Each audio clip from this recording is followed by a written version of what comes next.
जय हिंद मित्रांनो, एक्झाम जागर या एज्युकेशन यूट्यूब प्लॅटफॉर्मवर तुम्हा सर्वांचं पुन्हा एकदा स्वागत आहे. मित्रांनो, या आधीच्या सत्रामध्ये तुमच्यासाठीचा प्रश्न होता, ICCच्या T20 क्रमवारीत पहिलं स्थान पटकावणारा पहिला भारतीय अष्टपैलू खेळाडू कोण ठरला आहे? या प्रश्नाचं योग्य उत्तर आहे पर्याय क्रमांक 2 म्हणजेच हार्दिक पंड्या हा ICC T20च्या क्रमवारीत पहिलं स्थान पटकावणारा पहिला ऑलराऊंडर ठरलेला आहे.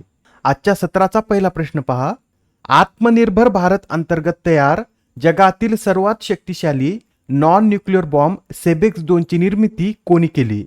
कोणता बॉम्ब आहे?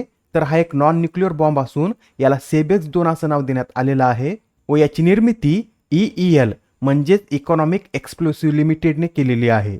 ही जी इकॉनॉमिक एक्सप्लोसिव्ह लिमिटेड कंपनी आहे हे नागपूरमधील सोलर इंडस्ट्रीजची एक उपकंपनी आहे. मित्रांनो, आता जो सेबेक्स 2 बॉम्ब आहे याची गणना जगातील सर्वात शक्तिशाली नॉन न्यूक्लिअर स्फोटकांमध्ये केली जात आहे. सध्या भारतामध्ये जो TNT स्फोटक वापरला जातो त्यापेक्षाही हे नवीन स्फोटक 2.01 पट जास्त प्राणघातक आहे. बरं, सेबेक्स 2 सध्या चर्चेमध्ये का आला आहे? तर अलीकडेच्या बॉम्बची चाचणी घेण्यात आली होती व भारतीय नौदलाच्या चाचणी युनिटने या बॉम्बला प्रमाणित देखील केला आहे. मित्रांनो, एक्झाममध्ये आपल्याला असे विचारलं जाऊ शकतं की सेबेक्स 2 काय आहे? तर सेबेक्स 2 हा एक नॉन न्यूक्लिअर बॉम्ब आहे.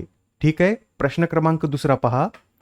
झारखंड उच्च न्यायालयाचे 15वे मुख्य न्यायाधीश कोण बनले आहेत? तर आता झारखंड उच्च न्यायालयाचे नवीन मुख्य न्यायाधीश म्हणून विद्युत रंजन सारंगी यांची नियुक्ती करण्यात आली असून ते आता झारखंड उच्च न्यायालयाचे 15वे मुख्य न्यायाधीश बनलेले आहेत. विद्युत रंजन सारंगी यांना पदाची शपथ कोणाद्वारे देण्यात आली? तर झारखंडचे राज्यपाल CP राधाकृष्णन यांनी त्यांना पदाची शपथ दिली आहे. हे जे विद्युत रंजन सारंगी आहेत हे 2013 पासून ओडिशा मुख्य न्यायालयाचे मुख्य न्यायाधीश म्हणून कार्यरत आहेत. येथे ऑप्शनमध्ये न्यायमूर्ती शिलनागू यांचं सुद्धा नाव आहे. नुकतंच आपण पाहिलेलं आहे की न्यायमूर्ती शिलनागू हे पंजाब आणि हरियाणा उच्च न्यायालयाचे मुख्य न्यायाधीश बनलेले आहेत. बरं, हे जे झारखंड उच्च न्यायालय आहे याची स्थापना कधी करण्यात आली? तर 2000 साली झारखंड उच्च न्यायालयाची स्थापना करण्यात आलेली आहे. याबरोबरच हे सुद्धा लक्षात ठेवा, राजस्थान उच्च न्यायालयाची स्थापना 1949, मध्य प्रदेश आणि केरळ उच्च न्यायालयाची स्थापना 1956, गुजरात उच्च न्यायालयाची स्थापना 1960, सिक्कीम उच्च न्यायालय 1975, हिमाचल प्रदेश उच्च न्यायालय 1971, तर मणिपूर उच्च न्यायालयाची स्थापना ही 2013 मध्ये करण्यात आलेली आहे. प्रश्न क्रमांक तिसरा. भारतीय वंशाच्या लिसा नंदी या कोणत्या देशाच्या संस्कृती मंत्री बनले आहेत? तर लिसा नंदी ब्रिटन या देशाच्या नवीन संस्कृती मंत्री बनल्या आहेत. मित्रांनो, नुकत्याच आता ब्रिटनमध्ये निवडणुका पार पडल्या असून या निवडणुकीत तब्बल 14 वर्षाने मजूर पक्षाने विजय मिळवलेला आहे. बरं, आता ब्रिटनचे नवीन पंतप्रधान कोण असतील? तर मजूर पक्षाचे नेते कीर स्टारमर हे आता ब्रिटनचे नवीन पंतप्रधान असतील. मित्रांनो, ब्रिटनमध्ये ज्या निवडणुका पार पडल्या होत्या त्यामध्ये 650 सदस्यीय कनिष्ठ सभागृहामध्ये मजूर पक्षाने एकूण 412 जागा जिंकलेल्या आहेत. तर ऋषी सुनक यांच्या नेतृत्वाखालील हुजूर पक्षाला फक्त 121 जागा मिळालेल्या आहेत. व आता ब्रिटनमधील जे नवीन मंत्रिमंडळ आहे त्या मंत्रिमंडळात 25 मंत्र्यांमध्ये विक्रमी 11 महिलांचा समावेश आहे. व या पार पडलेल्या निवडणुकीत किती भारतीय वंशाची व्यक्ती निवडून आले आहेत? तर यामध्ये एकूण 26 भारतीय वंशाची व्यक्ती निवडून आलेली आहेत. माजी पंतप्रधान ऋषी सुनक हे उत्तर इंग्लंडमधून निवडून आले आहेत. प्रश्न क्रमांक 4. भारतीय ऑलिम्पिक संघटनेने ऑलिम्पिक खेळासाठी कोणासोबत भागीदारी केली आहे? तर आता भारतीय ऑलिम्पिक संघटनेने ऑलिम्पिक खेळासाठी BPCL म्हणजेच भारत पेट्रोलियम कॉर्पोरेशन लिमिटेड या कंपनीसोबत भागीदारी केलेली आहे. आता ही जी भागीदारी आहे ही 2024 मधील पॅरिस ऑलिम्पिक पासून 2028च्या लॉस एंजेलिस ऑलिम्पिक पर्यंत असणार आहे. बरं, सध्या भारतीय ऑलिम्पिक संघटनेच्या अध्यक्ष कोण आहेत हे कमेंटमध्ये नक्की सांगा. व ही जी Bharat Petroleum Corporation Limited company आहे ही एक महारत्न कंपनी असून याची स्थापना 1976 मध्ये करण्यात आली होती व या कंपनीला महारत्न कंपनीचा दर्जा 2017 मध्ये देण्यात आलेला आहे.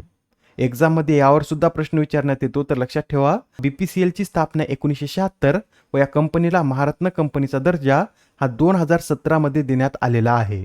बरं, यावर्षीचे जे पॅरिस ऑलिम्पिक आहेत त्या संबंधित काही महत्त्वाचे पॉईंट आपण एकदा रिवाइज करून घेऊया.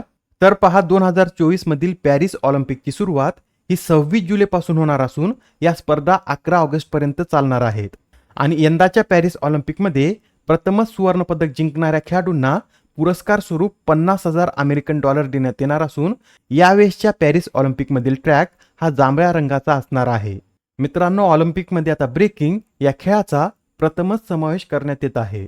बरं, या 2024 मधील ऑलिम्पिकसाठी भारताचे मशालवाहक कोण असणार आहेत? तर अभिनव बिंद्रा हे पॅरिस ऑलिम्पिकसाठी भारताचे मशालवाहक असणार आहेत. प्रश्न क्रमांक 5, इराणचे नवीन राष्ट्राध्यक्ष म्हणून कोण निवडून आले आहेत? तर इराण या देशाचे नवीन राष्ट्राध्यक्ष म्हणून मसूद पेजेशिकियान हे निवडून आलेले आहेत. इराणमध्ये ज्या राष्ट्राध्यक्ष पदासाठी निवडणुका पार पडल्या आहेत, या निवडणुकीत डॉक्टर मसूद पेजेशिकियान यांनी 53.3% मते मिळवत हा विजय मिळवलेला आहे. मसूद पेजेशिकियान यांच्याविषयी सांगायचं झालं तर व्यवसायाने ते एक हृदयरोग तज्ज्ञ असून 1997 मध्ये त्यांनी इराणचे आरोग्यमंत्री म्हणून कार्य केलं होतं आणि पेजेशिकियान हे एक उदारमतवादी नेते असून त्यांनी इराणमध्ये हिजाबच्या कट्टर अंमलबजावणीला सुद्धा विरोध केलेला आहे. आता हा प्रश्न पहा, यात काय विचारला आहे? तर बजाजद्वारे लॉन्च करण्यात आलेल्या जगातील पहिल्या CNG बाईकचं नाव काय आहे? मित्रांनो, आता बजाज या कंपनीने जगातील पहिली CNG बाईक लॉन्च केली असून या बाईकला फ्रीडम असं नाव देण्यात आलेलं आहे. या बाईकचं उद्घाटन कोणाच्या हस्ते करण्यात आलं? तर केंद्रीय मंत्री नितीन गडकरी यांच्या हस्ते या बाईकचं उद्घाटन करण्यात आलं आहे. बरं, ते CNGचा फुल फॉर्म तुम्हाला माहित आहे का? तर नोट करून घ्या. CNG म्हणजे कंप्रेस नॅचरल गॅस व या गॅसचे प्रमुख घटक कोणते असतात? तर मिथेन, इथेन आणि प्रोपेन हे या गॅसचे प्रमुख घटक असतात. व या CNG मधील मुख्य घटक कोणता असं जर प्रश्न विचारला तर मिथेन वायू हा CNG मधील मुख्य घटक असून याचं CNG मधील प्रमाण हे 75 ते 98% असतं. प्रश्न क्रमांक 7, T20 विश्वविजेत्या भारतीय संघासाठी BCCIने किती कोटी रुपयांचे बक्षीस जाहीर केले आहे? तर आता T20 विश्वविजेत्या भारतीय संघासाठी BCCIने एकूण 125 कोटी रुपयांचं बक्षीस जाहीर केलेलं आहे. मित्रांनो, BCCIचा फुल फॉर्म सुद्धा लक्षात ठेवा. BCCI म्हणजे board of control for cricket in India असं याचं पूर्ण स्वरूप आहे. याबरोबरच हे सुद्धा नोट करून घ्या, महाराष्ट्राने सुद्धा या भारतीय संघासाठी बक्षीस जाहीर केला असून महाराष्ट्र शासनाद्वारे भारतीय संघाला 11 कोटी रुपये देण्यात येणार आहेत.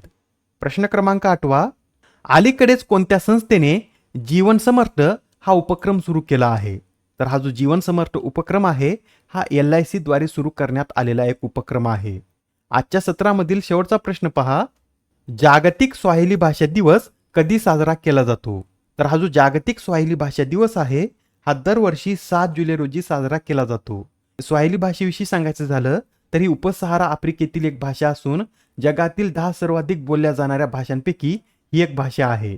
स्वाहिली भाषा टांझानिया, केनिया, मोझांबिक, युगांडा आणि आफ्रिकेच्या पूर्व किनाऱ्यावरील 20 करोडहून अधिक लोकांद्वारे बोलली जाते व स्वाहिली भाषा ही आफ्रिकन युनियनची सुद्धा अधिकृत भाषा आहे. याबरोबरच हे सुद्धा नोट करून घ्या, यावेळेसचा आंतरराष्ट्रीय सहकार दिन कधी साजरा करण्यात आला? तर 6 जुलै रोजी यंदाचा आंतरराष्ट्रीय सहकार दिन साजरा करण्यात आलेला आहे. हा जो दिवस आहे हा दिवस दरवर्षी जुलै महिन्याच्या पहिल्या शनिवारी साजरा केला जातो व यंदा हा दिवस 6 जुलै रोजी साजरा करण्यात आलेला आहे. यावेळेसच्या या 102व्या आंतरराष्ट्रीय सहकारी दिनाची थीम काय होती? तर cooperative build a better future for all अशी यावेळेसच्या दिवसाची थीम होती. आजच्या सत्रामधील तुमच्यासाठीचा प्रश्न पहा, कोणता देश हा हरितगृह वायू उत्सर्जनासाठी पशुपालक शेतकऱ्यांवर कार्बन कर आकारण्याची घोषणा करणारा जगातील पहिला देश ठरला आहे? आता या प्रश्नाचं उत्तर कमेंटमध्ये देण्याचा प्रयत्न करा.